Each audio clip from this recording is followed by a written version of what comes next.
si Maureen Behis, operator ng Laundry Matters. Ay Marisa Silip, taga-sorting, taga-gawa ko ng video.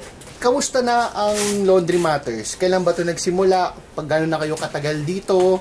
Ako po, 2 years na po. Laundry Matters po, magpo 4 years na sir. Nagsimulang 2019. 2019. Pero, nagsimula ang Laundry Matters, may hotel na ba o self-service pa lang? Laundry Matters sir ay nagsimula sa self-service, tapos mga residential na nagpo-walk-in. Na mayroon na po silang mga hotels.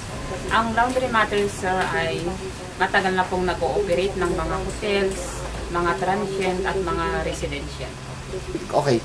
Usually, sa isang araw, gaano ba kadami ang naglalaban ng pambahay at gaano ba karami ang nagpapalaba ng hotel? Dito sa Laundry Matters, nag-ooperate po kami ng 50-50. 50 sa residential at 50 din po sa mga hotels at sa mga transient po.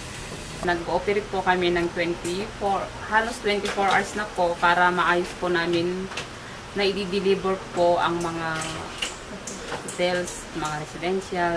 Nideliver po nila ng 9 to 5. At meron pong yung mga nagpaparas po, meron din po kaming laundry moto po. Laundry moto po, sa motor. Sa mga ras, yung mga nagpaparas po na kailangan na nila pong mga pinapalaga. Basta ang ProLS? Pro LS po ay maganda po siyang gamitin sa mga hotels at mga residential. Mabango po. Ang ikinaganda po dito, mga sir, mga ma'am, ay hindi po ito mabula.